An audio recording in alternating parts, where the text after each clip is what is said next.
yaitu Ibu Dian Lestari Arakaka, SPSI, MPSI, dan psikolog. Beliau adalah dari psikologi pendidikan. Kemudian yang kedua Ibu Maria Immaculata M. Alio, sarjana psikologi, master psikologi dan juga psikolog. Beliau adalah psikolog dari segi mental. Baik, Bapak Ibu, kita akan Indonesia tanah airku, tanah tumpah darahku. Di sanalah aku berdiri, jadi mandu ibumu.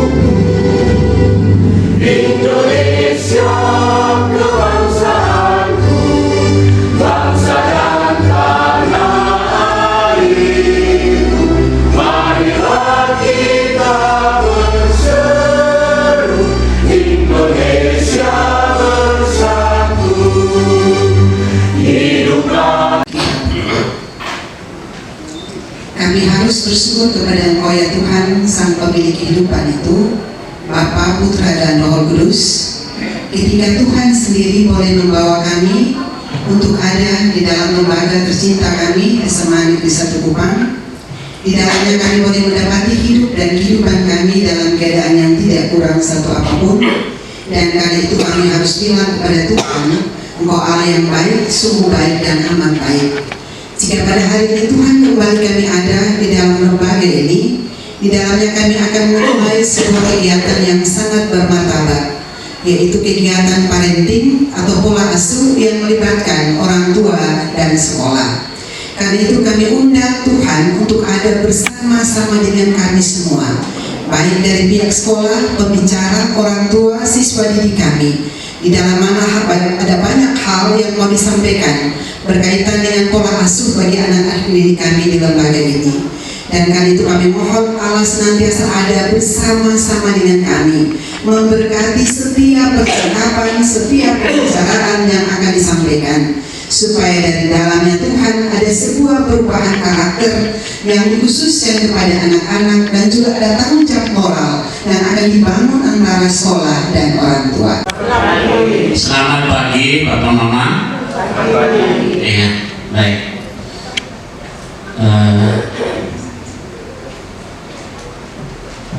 Ibu Dian dan Ibu Maria yang kami hormati, Ibu Dian dan Ibu Maria adalah sebagai narasumber kita pada hari ini. Bapak Ibu Wakil Kepala Sekolah yang kami hormati, Bapak Ibu orang tua wali dari peserta didik yang kami kasihi, Bapak Ibu wali kelas, Ibu Ketua MGBK yang kami kasihi, terutama anak-anak peserta didik yang saya sangat banggakan. Pertama-tama kita patut bersyukur kepada Tuhan karena penyertaannya sehingga kita semua boleh hadir pada hari ini. Teristimewa kami mengucapkan terima kasih khusus kepada Bapak dan Mama, orang tua wali peserta didik yang sudah memenuhi undangan kami untuk mengikuti kegiatan parenting, kegiatan pola asuh pada hari ini, yang nanti sebentar akan materinya akan disampaikan oleh Ibu Maria dan Ibu Dian. Anak yang Bapak Mama titipkan kepada kami di sekolah ini untuk dibina, diasuh, dididik, itu tidak cukup. Sehingga Bapak Mama diundang pada hari ini supaya kita sama-sama berdiskusi bagaimana berkolaborasi dalam hal mengasuh anak-anak ini. Banyak persoalan di dalam catatan kami di sekolah yang kami catat terhadap perilaku anak-anak. Anak-anak ini diundang khusus bersama orang tua supaya kegiatan pada hari ini kita sama-sama mendengar bagaimana mendidik, meningkatkan kesadaran anak-anak, pengetahuan dan keterampilan. Mengundang dua pakar kita, pakar psikologi. Yang pertama adalah Ibu Dian Lestari, anak kakak SPSI, MPSI, psikolog. Kesehariannya beliau bekerja sebagai dosen Universitas Nusa Cendana Kupang, dan beliau juga berada pada rumah sejiwa Frobamor NTT dan sebagai psikolog PKBI NTT dan psikolog Sinode Kemi Nusa Tenggara Timur. Dan yang kedua ada nona cantik di sebelah kita, Ibu Maria Immaculata MA Leo Dando, SPSI MPSI, psikolog. Dengan keseriannya beliau sementara proses untuk bekerja pada Dewanta Mental Halter, karena kita ke sesuatu yang lebih baik. Di sini kita ingin meningkatkan kesadaran. Kenapa? Jadi kita undang Bapak Mama hadir di sini karena dalam 2 bulan atau 3 bulan terakhir ini anak-anak kita banyak yang mempunyai masalah yang sudah sering dibina, diasuh oleh guru-guru bimbingan konseling, wali kelas, guru mata pelajaran, bahkan di pokok kesiswaan kami sudah hadirkan orang tua untuk kami berbicara untuk menangani permasalahan anak-anak kita. Di depan saya banyak orang tua yang sudah sering kita ketemu untuk menangani permasalahan siswa, tapi belum cukup sampai di situ. Ya, hari ini kita harus hadirkan psikolog untuk kita sama-sama bisa menggali kenapa, mengapa, dan bagaimana anak-anak kita masih berada pada posisi yang sama, sedangkan kita mau mengangkat harkat dan martabat anak-anak ini untuk menuju kepada sesuatu yang lebih baik dan baik lagi. Sehat itu ternyata bukan cuma sehat jiwa, sehat badan, tapi juga sehat fisik dan jiwa. Terus kemudian ternyata kalau kita bilang sehat itu ada lagi 2 kategori. Satu, sehat secara sosial. Kemudian yang keempat itu adalah yang kedua adalah sehat secara spiritual. Jadi ada 4 sebenarnya. Orang disebut sehat itu kalau 4 itu terpenuhi. Jadi kalau hari ini saya diminta untuk memberikan bukan arahan akhirnya, karena sebenarnya anak saya yang paling tua itu usianya 6 tahun. Tapi karena pekerjaan saya adalah psikolog klinis, tadi bukan psikolog pendidikan ya Ibu.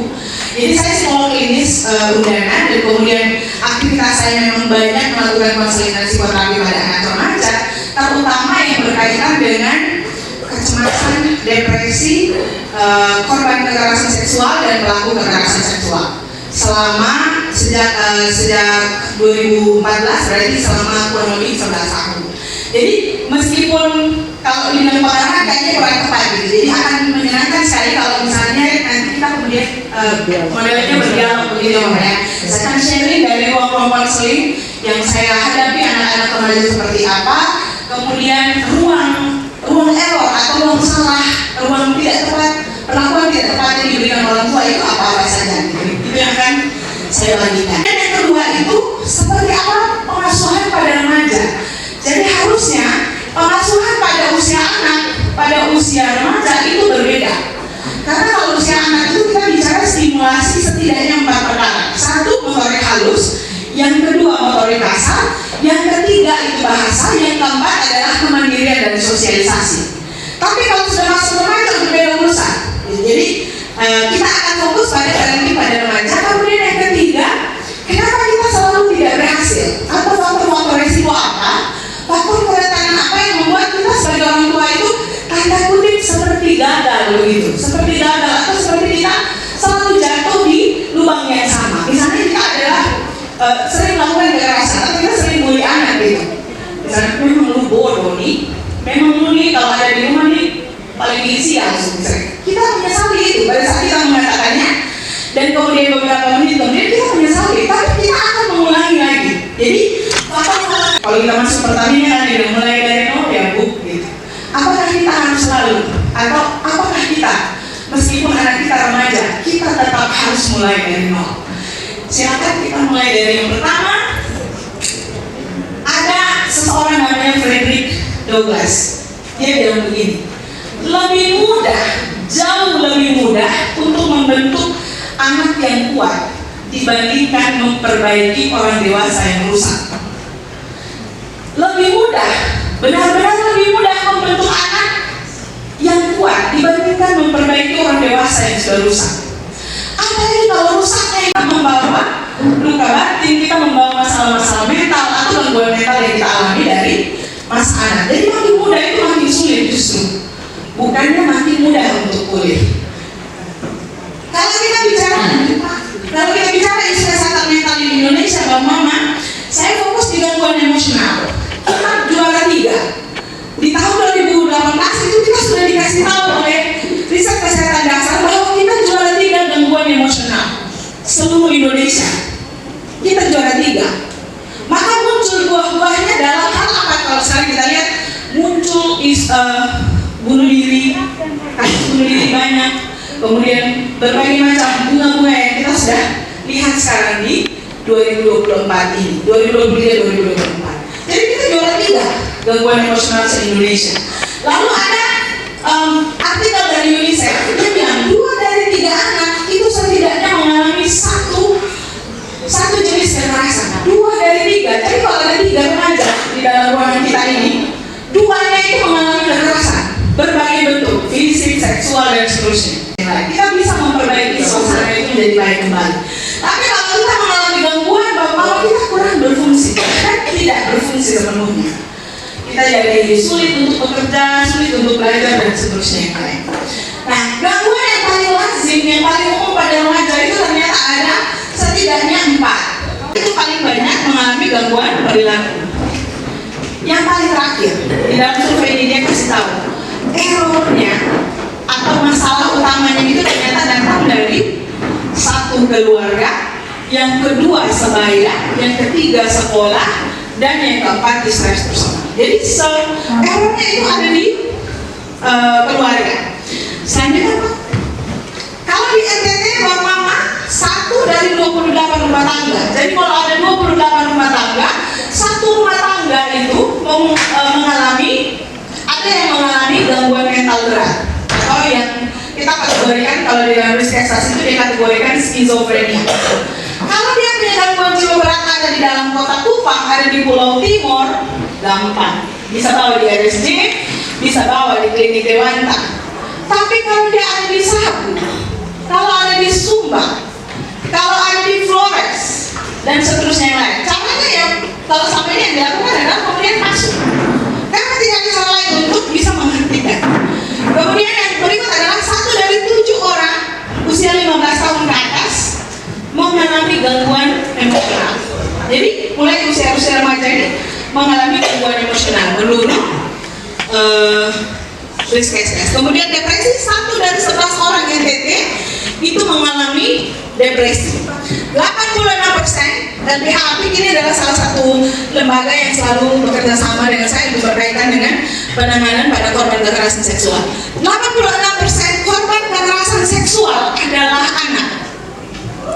Anak itu berarti 0 sampai 8. Ingat, keluarga itu adalah bagian atau unit yang paling bikin anak-anak ini merasa terganggu secara mental. Tapi ternyata kalau ditanyain, sosok yang mereka butuhkan, sosok yang mereka harapkan untuk bisa mendampingi mereka dalam mengatasi masalah atau gangguan mentalnya, tetap keluarga paling besar.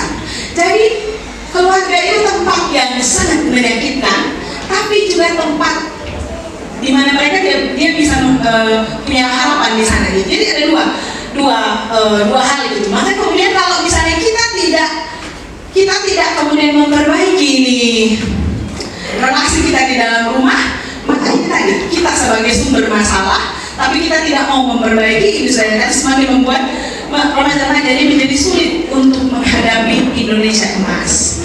Jadinya cuma cita-cita belaka gitu, anak-anak kita tertinggal. Ini fakta. Artinya 2018 kita sudah dikasih tahu oleh riset kesehatan dasar, kita tidak sedang baik-baik saja. Kita anak-anak tidak sedang baik-baik saja. Kita anak-anak ini sedang dalam krisis. Kita anak-anak di NTT benar-benar dalam krisis. Yang mungkin kalau kita lihat sehari-hari itu mereka baik-baik saja, tapi inside di dalam mereka sedang mengalami krisis. Dan itu riset yang dilakukan oleh Kementerian Kesehatan. Jadi bukan data yang omong kosong. Selanjutnya, kalau kita bicara, lanjut saja Bapak. Kalau kita bicara profil remaja, sebenarnya yang kalau di era digital sekarang ini, kita butuh remaja yang seperti apa sebenarnya? Kita butuh remaja yang pertama itu adalah yang sehat secara emosional. Setidaknya dalam dua hal. Satu, bisa kelola emosinya atau yang disebut itu regulasi emosi. Yang kedua adalah resiliensi. Resiliensi ini gampangnya begini Bapak Mama. Kalau ada bola, kita banting kuat, ukur kuat ke lantai, dia akan melenting lebih tinggi. Harusnya kita anak-anak ini kesulitan apapun yang terjadi dalam hidupnya, dia setidak-tidaknya akan punya daya lenting yang semakin tinggi. Bukannya kemudian kalau dibanting langsung hancur gitu, yang orang bilang sebagai kelompok-kelompok yang super rentan, kayak kerupuk anak-anak sekarang begitu. Orang-orang bilang begitu ya. Nah, sebenarnya dua itu saja setidaknya. Satu, punya kemampuan kelola emosi. Yang kedua, punya daya lenting. Yang berikut adalah kesehatan sosial. Paling gampang adalah asertif. Sanggup bilang sonde mau, sonde suka. Kalau di rumah kita agak sulit ya. Misalnya kita mulai dari anak-anak saja, dia mau pilih baju nih, mau pergi gereja, cepat sudah, ini harus muncul lagi. Sudah anak kita pergi gereja, cepat sudah. Dan seterusnya yang lain. Keputusan apa lagi yang sering datang di ruang konseling? Keputusan untuk masuk jurusan apapun. Mau anaknya mau jurusan ini, orang tuanya mau jurusan itu. Anak mau jurusan ini, orang tua mau jurusan itu. Realita, menilai konsekuensi. Tapi kalau kita makan sih, makanannya pedas semua, misalnya. Siap kok? Siap, dan seterusnya. Ini sebenarnya menilai konsekuensi. Sesederhana membiasakan dengan membuat keputusan menilai konsekuensi terlebih dahulu dan putuskan di situ. Kemudian keseimbangan digital perlu. Kalau bagian ini paling sering banyak jadi perdebatan. Karena kalau Bapak anak candu, matikan wifi. Matikan wifi. Tidak ada nego kalau misalnya kalau di dalam rumah ada rulesnya itu harus tetap orang tua. Nggak bisa anak-anak. Misalnya dia mogok, tidak apa dia mogok, itu adalah respon dia terhadap kita memberlakukan rules. Jadi tetap rulesnya itu orang tua, bukan anak. Sebaliknya, jadi kalau sudah candu, kita merasa kita harus matikan wifi, matikan wifi. Tidak ada negosiasi. Jadi ketika itu sudah disepakati di dalam rumah, biasanya, dan itu konsisten, biasanya anak akan paham. Dia tahu kapan dia bisa bermain-main dengan keputusan, kapan dia tahu ini final. Bahkan mereka mulai dari usia 1 tahun, mereka tahu. Ketika kita konsisten, mereka tahu ini final, ini masih bisa nego, dan seterusnya. Gaya hidup yang sehat, terutama kita bicara tidur. Kita bicara tidur. Kalau di remaja, kita bicara tidur. Kalau tidurnya tidak cukup, itu sudah yang bikin dia mulai duduk di dalam kelas, konsentrasi buyar. Gak akan bisa, tidak bisa sanggup, tidak akan sanggup. Karena di usia remaja eksplorasi dia itu banyak, sumber-sumber pengalih perhatiannya itu semakin banyak. Kalau anak-anak yang sudah terbiasa di media-media yang menyenangkan, belajar dari video-video, lalu kemudian saya sebagai guru berdiri di depan ini menerangkan seperti ini, itu adalah sesuatu yang menyebalkan, itu sesuatu yang membosankan. Gitu. Jadi karena ini sebenarnya di orang rumah. Dan apakah kita akan melanjutkan ini? Karena mengenai gangguan ini gangguan turunan. Apa kita akan lanjutkan pada anak cucu kita? Anak cucu kita lanjutkan juga pada anak cucunya? Atau kita ini harus berhenti gitu? Harus berhenti kita. Selanjutnya Bapak, kalau kita bicara parenting terutama di usia remaja sebenarnya setidaknya memfasilitasi atau memberikan anak kesempatan mengembangkan diri berkaitan dengan pengetahuan dan keterampilan. Pengetahuan dan keterampilan untuk apa? Untuk dia bisa menghadapi masa dewasa. Kalau kita bilang masa dewasa itu bicara tentang kompleksitas. Contoh paling sederhana, menyelesaikan konflik. Jika dia menghadapi masa dewasa yang tanggung jawab dan berfungsi sepenuhnya. Jadi orang tua diharapkan yang satu, kasih aturan. Jadi sebenarnya bukan kita tidak boleh, karena kita bilang dilarang untuk ada rotan, tidak usah sudah kalau begitu aturan, tidak usah sudah ada harapan gitu. Tidak, kita tetap bikin aturan karena kita yang punya rules, kita yang mengetahui perkembangan. Jadi kalau kita dalam konteks kita orang tua yang sehat mentalnya, kita akan tahu yang terbaik. Bicara minat dan seterusnya kita sudah paham karena dari situ. Rulesnya dari kita, harapan kita jelas dan tidak ketinggian.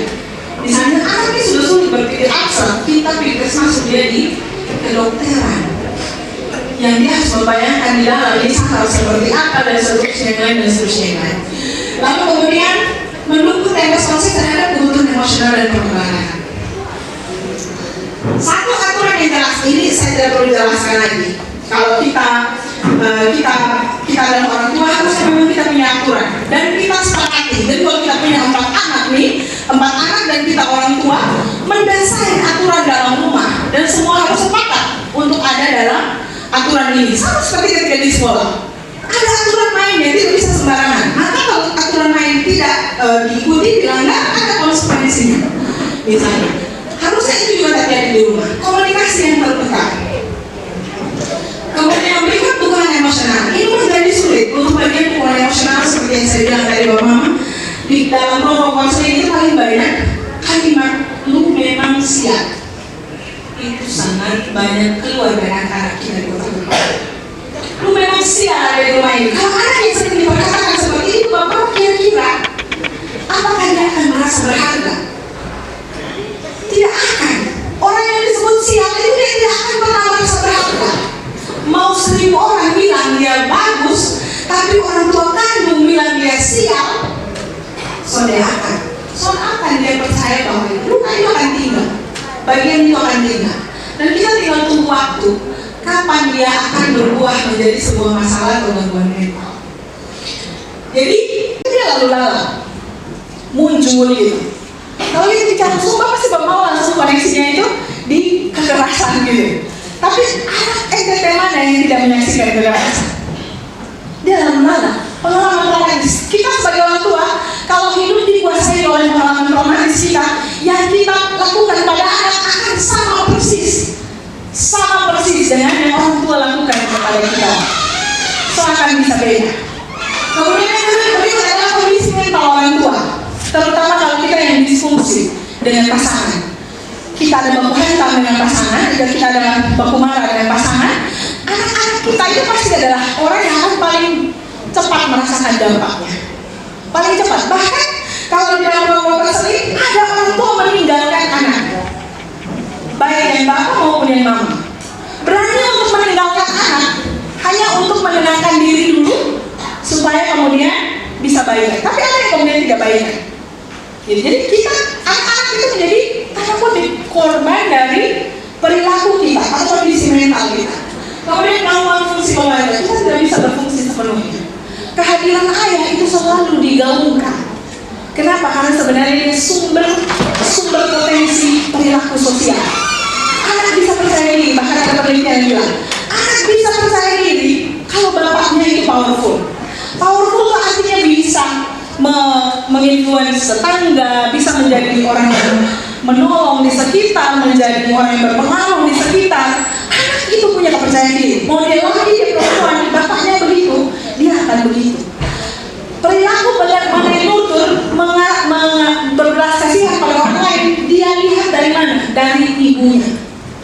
Belas kasihan itu dapat dari mama. Jadi kalau kita perannya itu benar-benar balancing, seimbang. Kalau bapak berperan fungsi penuh, mama berfungsi penuh, rasanya sulit menemukan anak yang bermasalah secara mental. Akan dekat pada sosok yang kemudian dia rasa dia tenang dan nyaman, itu memang sangat berbahagialah ketika kemudian mama jadi sosok yang bisa menumbuhkan harapan. Karena ketika di rumah tidak dapat itu, tapi harapan dan ketenangan itu dia dapat dari mama, itu sesuatu yang luar biasa. Saya sendiri merasa bersyukur mama pernah punya momen-momen seperti itu. Memang persoalannya kalau kita bilang di psikologi juga, bahkan kalau orang datang ke psikolog itu dia bilang bagaimana kalau anaknya tidak terbuka, atau bagaimana kalau orang tuanya tidak mau terbuka, itu tidak bisa diapa-apain mama. Artinya Roh Kudus harus turun sendiri begitu Bapak ya. Karena memang tidak ada jalan keluar di dalam layanan psikologi. Psikolog secanggih apapun, seprofesional apapun, mau dia ratusan tahun melayani, kalau kliennya tidak terbuka dengan kondisinya, tidak akan terjadi apapun di situ. Tidak akan bilang orang tua pasti itu. Kalau kita melayani anak remaja, kalau saya pribadi melayani remaja, orang tua wajib hadir. Orang tua wajib tahu pengalaman atau kondisi psikologis anak tersebut. Jadi sebenarnya bisa pakai jalur itu untuk kemudian bisa psikolog mengakses kondisi apa yang terjadi pada anak ini dan peran apa yang orang tua bisa lakukan. Misalnya, jadi bisa bekerja sama dengan psikolog. Karena saya yang berbicara saat ini, Mama di sekolah di SMA 1 bisa bekerja sama dengan kami, bisa melalui jalur manapun, jalur saya di rumah sejiwa, atau jalur di PKB INTT, atau jalur di Sinode Unia. Saya persilakan. Jadi sebenarnya itu bisa dilakukan. Jadi di mana yang kosong ini? Di mana ini? Jadi tapi saya paham betul bahwa ini umur dia SMA dan mungkin ada hal yang tidak saya bisa lihat. Saya kira guru-guru di sekolah juga sudah cukup baik untuk ini.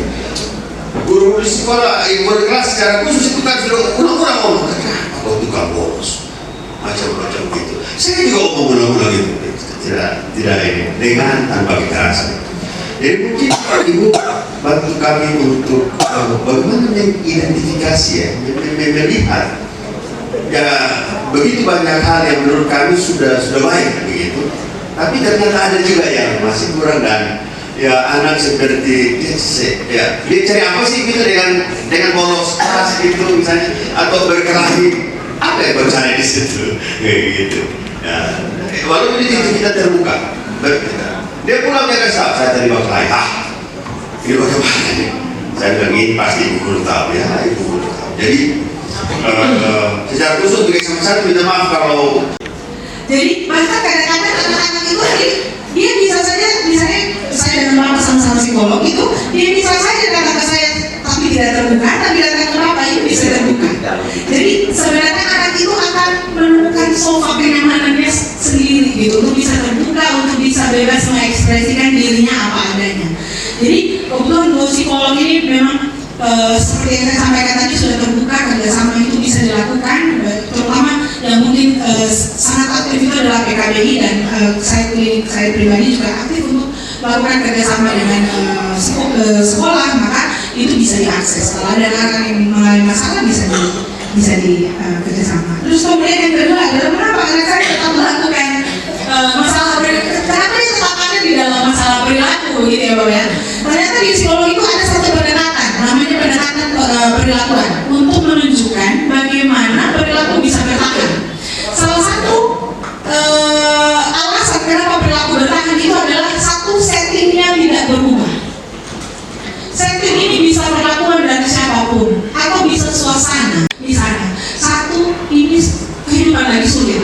Mama ternyata anak kelas 4 SD bisa mengidentifikasi kondisi rumah tangganya, orang tuanya. Ini kalau saya kasih tahu ini saya punya kesulitan, ini rumah akan semakin sulit. Jangan bilang kita punya anak-anak tidak punya pemikiran seperti itu. Ya anak mulu, mana dia mau tahu semua hal. Kita suka begitu. Tapi anak-anak kita mengalami itu.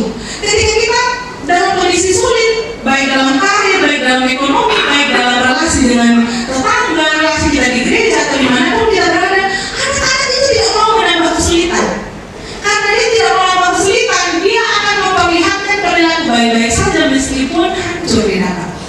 Jadi ini yang kemudian saya bilang tadi, bahwa refleksi itu penting sekali. Kalau kemudian kita tidak bisa menjadi tempat untuk nyaman buat dia, bukan juga kemudian kita berdosa, kita salah, kita bukan orang tua yang tepat, atau kita bukan orang tua yang sempurna. Kita bisa cari cara lain, temukan siapa di mana atau di mana tempat yang bisa berbagi kondisi psikologisnya. Itu yang kita bisa lakukan.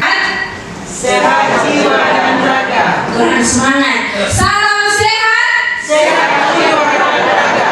Baik, terima kasih. Tadi Ibu Dian sudah membahas banyak sekali mengenai data faktual dan aktual terkait dengan pola asuh dan perkembangan pada remaja. Kalau di sini saya akan melengkapi dengan sedikit teori-teori psikologi mengenai pola asuh dan juga perkembangan pada remaja. Untuk itu, saya akan mulai dengan baik. Mungkin Bapak Mama sudah mengerti apa arti dari pola asuh, tetapi kita sama-sama menyatukan konsep yang sama mengenai pola asuh itu.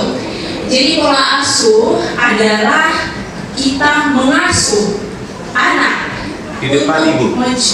Di depan. mau saya bisa menempati usia dan juga ada aturan. Berarti orang tua akan membantu anak memahami emosi yang mereka lalui, permasalahan yang mereka lalui, dan juga mampu berkomunikasi dengan baik, hangat, dan responsif. Tetapi orang tua juga melakukan kontrol atau pengawasan terhadap perilaku yang anak lakukan. Kemudian orang tua menentukan standar-standar yang harus dicapai, tetapi juga memotivasi anak untuk mencapai keyakinan yang baik. Nah, dari gaya asuh otoritatif ini membentuk anak menjadi anak yang memiliki rasa percaya diri, anak yang periang, anak yang berorientasi pada prestasi, memiliki harga diri yang tinggi, rendahnya tekanan psikologis, dan rendahnya penggunaan obat-obatan. Karena dari semua pola asuh biasanya difokuskan pada pola asuh otoritatif sebagai pola asuh yang paling efektif, sehingga dampaknya pada anak-anak adalah anak yang baik, anak yang memiliki kualitas hidup yang sejahtera. Selanjutnya, pola asuh yang kedua adalah pola asuh otoriter. Biasa mungkin kita tidak asing ya dengan pola asuh otoriter, karena kalau di Kota Kupang atau di daerah timur di sini, otoriter ini mungkin berarti pola asuh yang paling baik.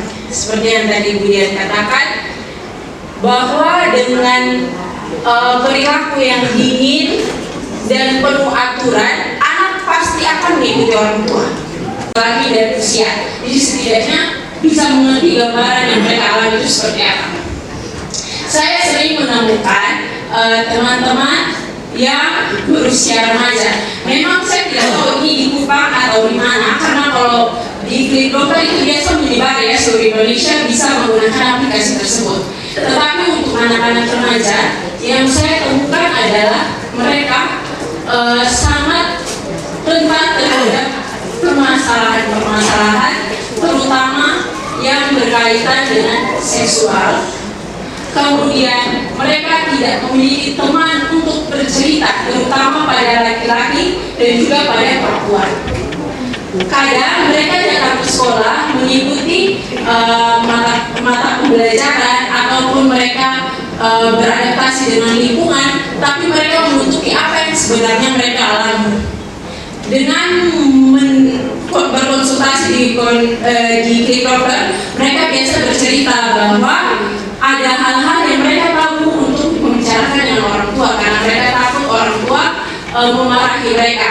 Padahal mungkin orang tua adalah sosok yang paling penting dalam masa pertumbuhan mereka, apalagi di situasi seperti ini. Konseling yang kami berikan hanya selama 30 menit. Dalam 30 menit itu tidak semua hal dapat tersampaikan.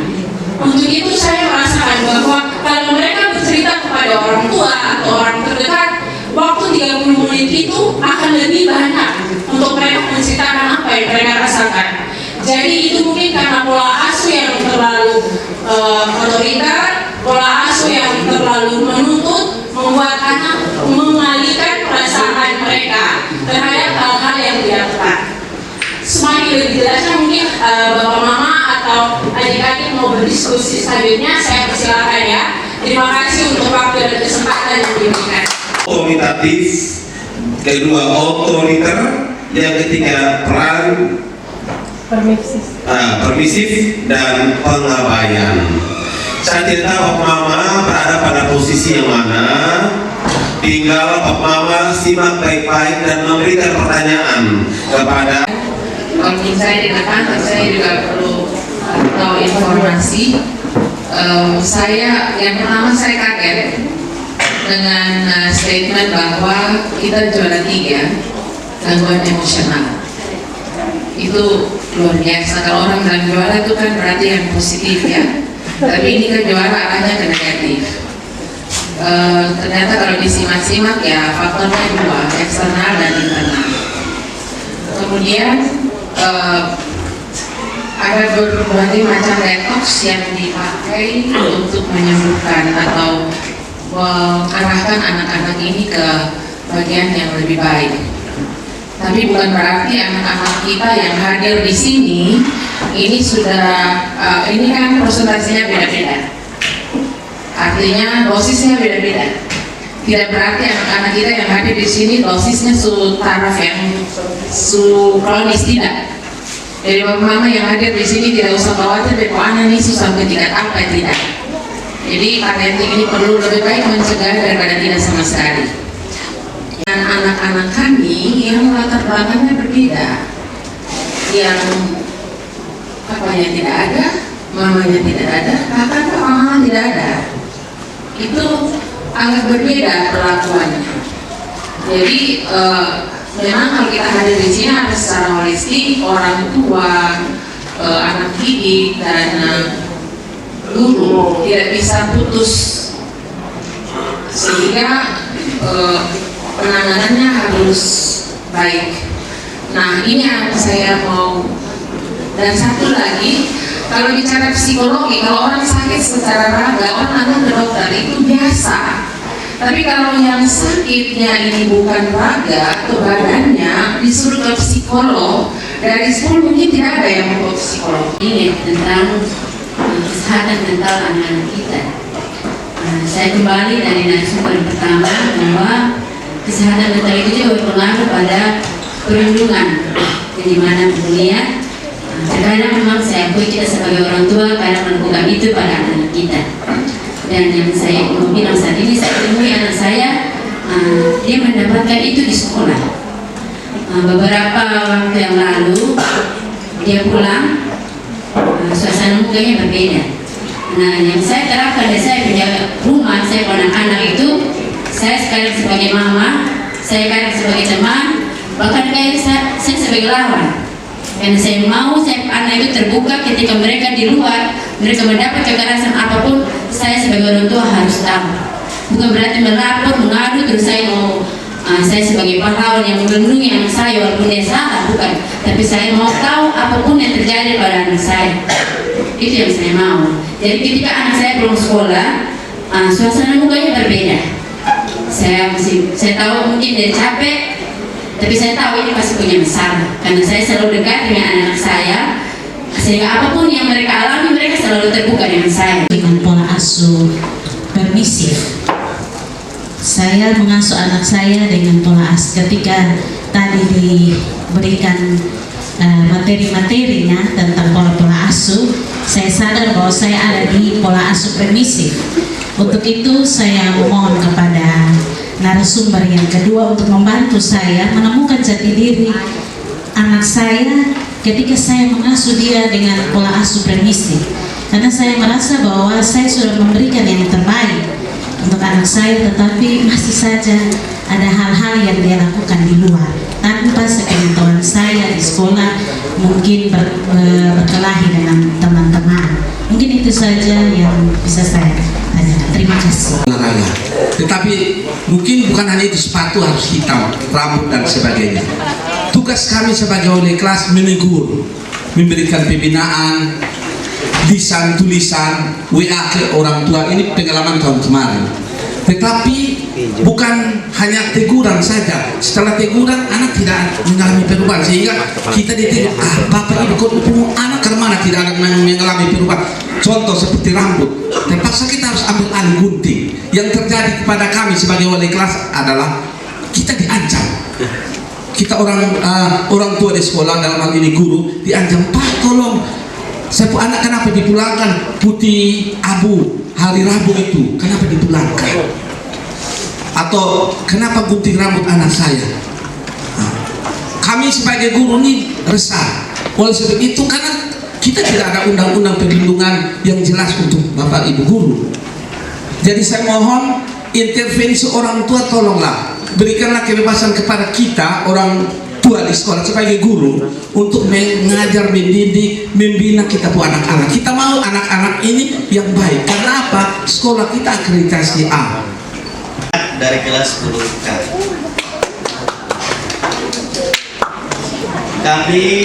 Saya tinggal di Manokwari. Di sekitar rumah saya itu tempatnya kakak-kakak saya itu mabuk semua. Malam-malam di cabang itu semua baterai jadi mengganggu sekitar masyarakat sekitar. Jadi menjelang waktu kami sekarang seluruh remaja berganti, kami yang sekarang dulu di cabang.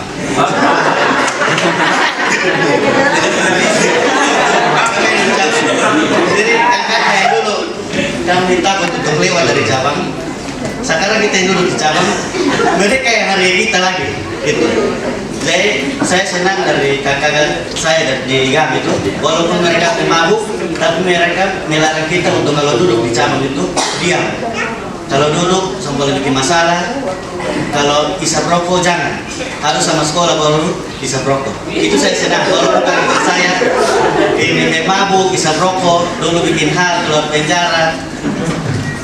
Namun mereka melarang kita untuk selalu ini melakukan hal yang baik.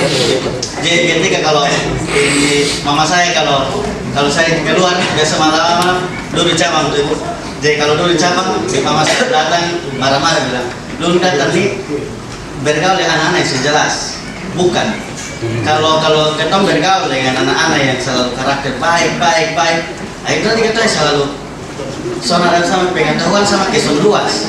Tapi mereka lebih pilih bergaul dengan orang yang mabuk, orang yang sudah, artinya lebih baik bergaul dengan orang yang bermasalah daripada bergaul dengan orang yang tidak pernah bikin bermasalah. Oh iya, nama saya Betsy Wabang, orang tua dari Josenahak, kelas 10K.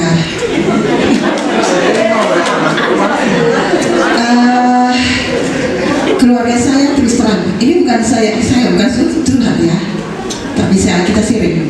Kebetulan saya selama ini juga cari psikolog. Baru kali ini saya ketemu 2 psikolog di sini. Keluarga saya terus terang kurang komunikasi kurang. Karena ya bapaknya itu kerjanya di pasar sebagai lahan pasar. Saya sudah biasa kayaknya dari awal, dari setelah kami menikah sampai mereka besar datang sampai 5 tahun.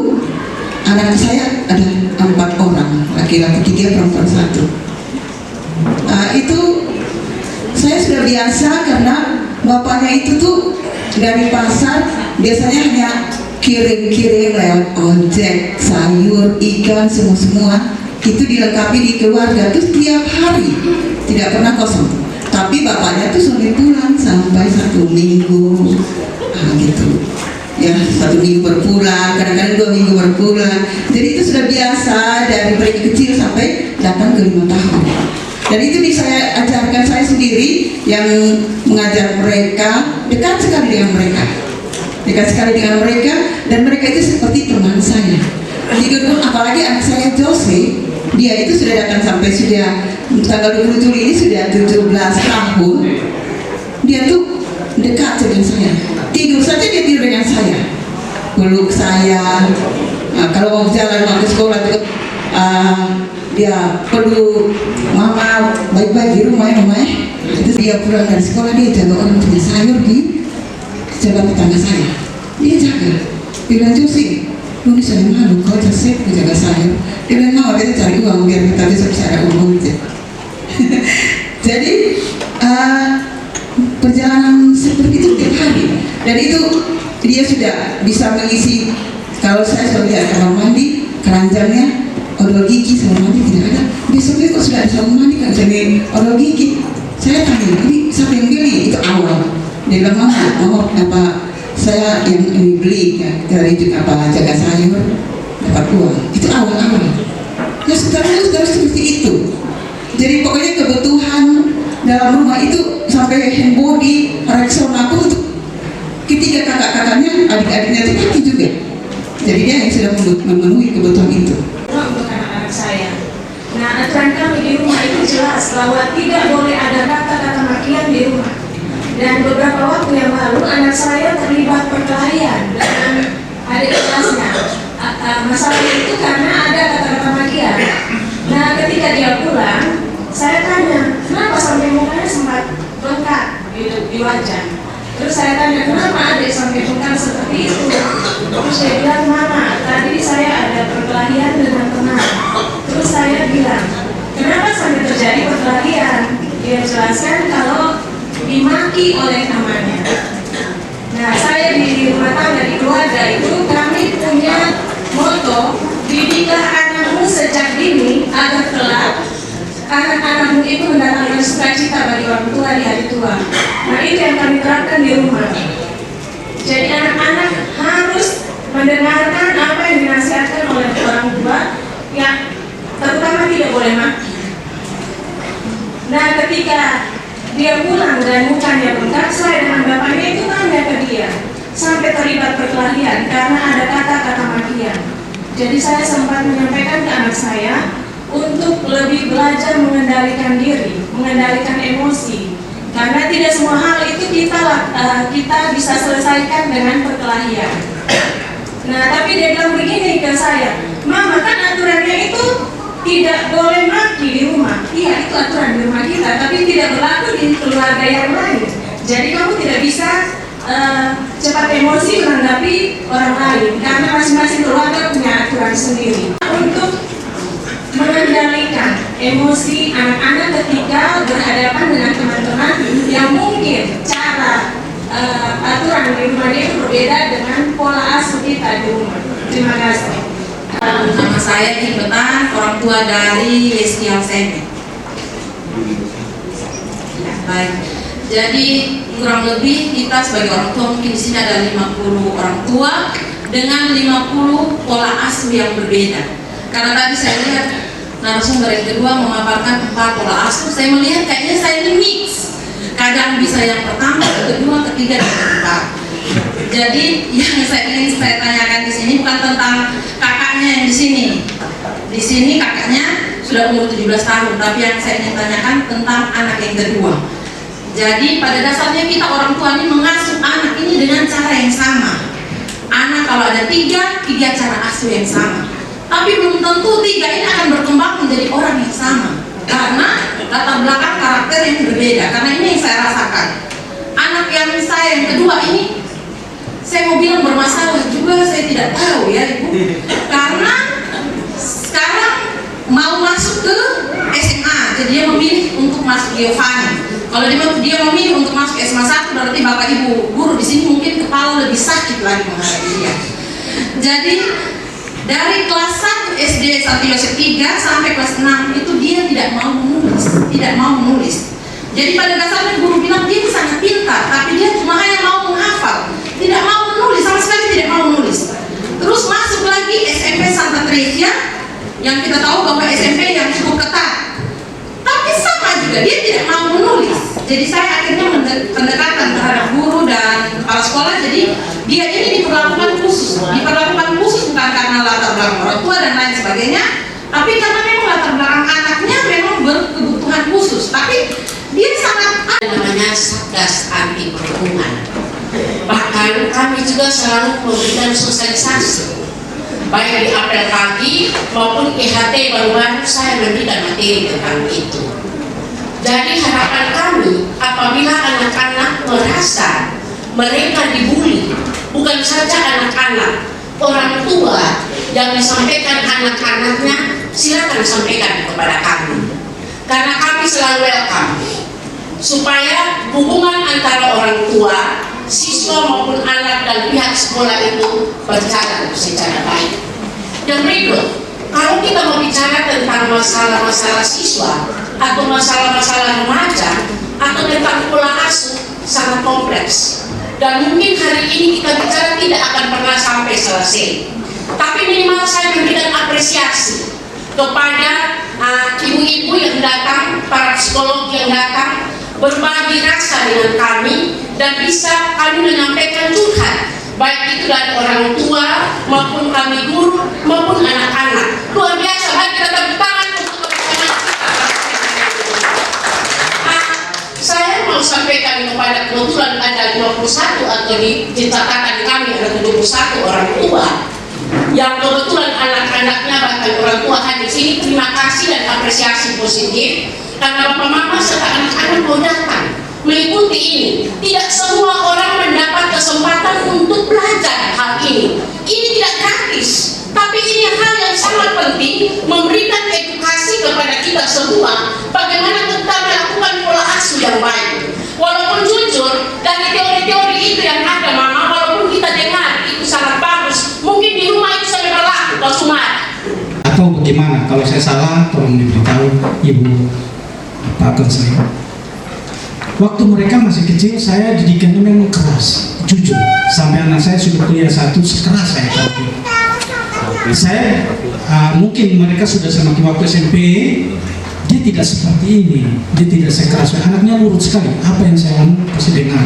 Dan saya memang jarang pukul, sekali-sekali saya pukul, tapi cukup keras. Dan kadang-kadang saya geratak saja. Saya bilang begini, semakin kamu besar, kayu yang saya pakai itu semakin besar. Jadi, dan di ujung rotan itu adalah emas. Saya tidak pernah mendidik dan memukul kamu sembarangan, karena saya ajarkan kamu untuk menjadi bapak seperti saya suatu saat nanti. Saya bilang sama dia seperti itu. Saya omong, kadang saya bicara dulu, lalu saya marah. Tapi saya kadang juga mulai cara berpikir itu sudah berubah. Salah satu yang mungkin kadang saya berpikir begini, orang tua pukul salah masuk penjara, guru pukul salah masuk penjara. Karena dulu guru pukul saya ini sampai berdarah, Pak, belakang ini sampai darah, guru matematika. Tapi saya tidak pernah beritahu orang tua saya bahwa guru pukul saya, karena saya mau belajar. Nah, orang anak-anak sekarang ini guru hanya pegang di telinga, saya sudah ini polsek tunggu selalu di sana. Saya bilang, saya Ibu Flora, anak saya salah pukul saya Ibu, tidak masalah, yang penting itu hal yang baik. Tapi dalam satu sisi begini, jangan Ibu suruh dikerja, kasih Ibu di rumah lalu dia tidak pukul dia, itu saya marah. Tapi kalau di sekolah, kalau dia salah kegiatan sekolah atau belajar sekolah, pukul saja Ibu, tidak apa-apa. Siapa yang lapar justru berhadapan dengan saya yang pergi. Karena apa? Saya mau untuk dia jadi baik, apalagi anak laki-laki. Dan tidak mampu mengelolanya dengan baik. Kemudian menurunnya minat dan keinginan kita untuk melakukan aktivitas di luar sekolah dalam pergaulan teman sebaya. Jadi kita lebih banyak menutup diri dan menjauh dari lingkungan. Memang tidak mudah untuk memahami anak remaja karena mereka bisa saja menunjukkan diri mereka baik-baik saja, tapi sebenarnya masalah yang mereka alami itu kompleks. Untuk itu kita harus memiliki kemampuan keterampilan yang baik untuk bisa memahami kondisi mereka, untuk menjadi teman dan tempat yang mereka percaya untuk berbagi cerita. Tidak berperan. Kalau kita di NTT, puji Tuhannya, ini bisa jadi puji Tuhan, bisa juga celakanya gitu. Karena kasus-kasus yang saya temukan itu ada dalam 2 perkara ini. 1 puji Tuhan, 2 celakanya. Jadi puji Tuhan kita punya keluarga besar. Jadi yang dari keluarga ini, oma, om, tante, yang kita bisa sebenarnya menjalankan peran pengasuhan. Ini puji Tuhan.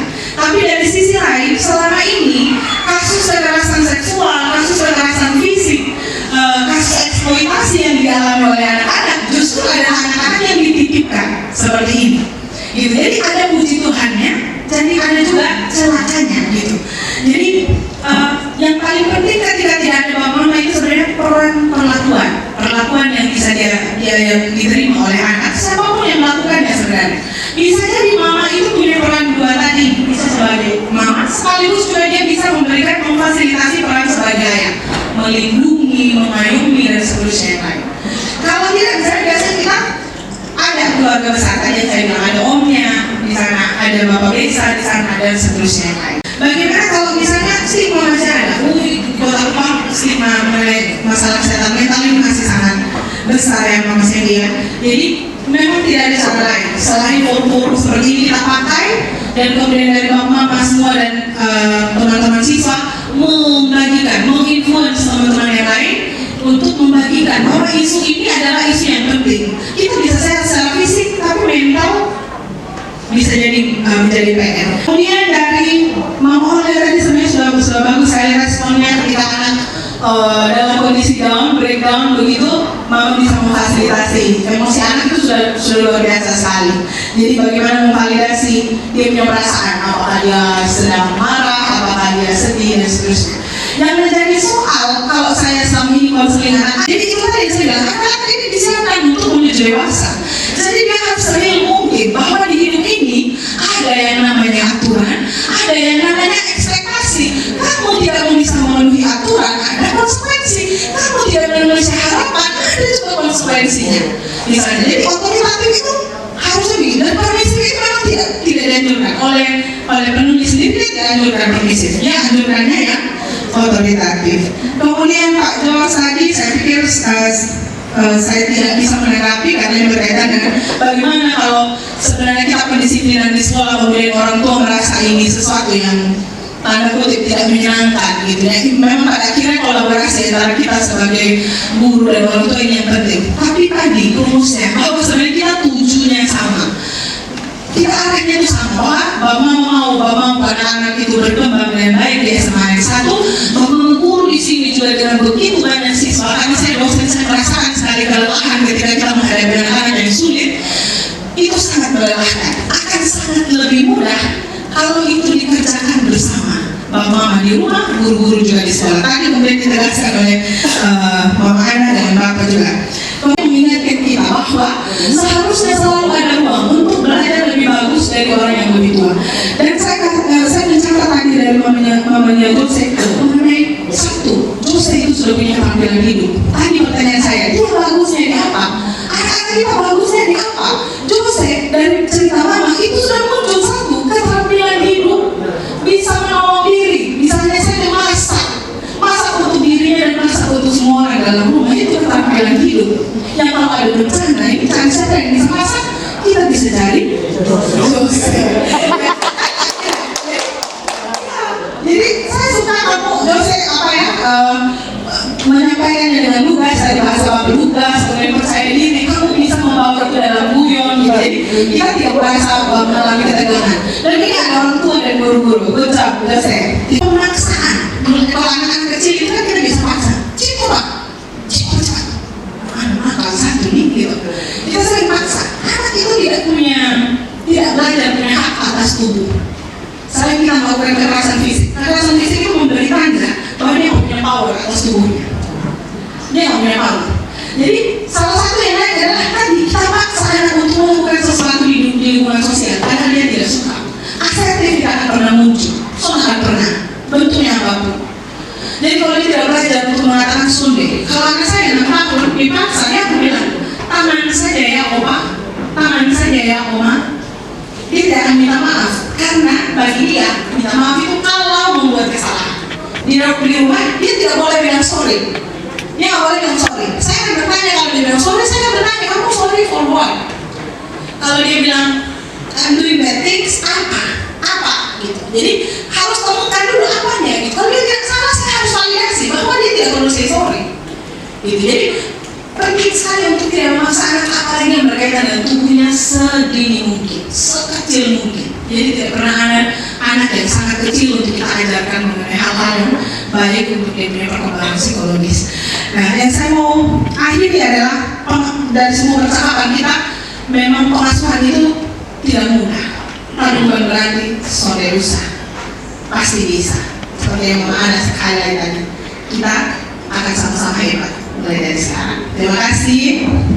Baik, kita berikan tepuk tangan yang meriah untuk narasumber kita yang hebat-hebat pada pagi hingga siang ini.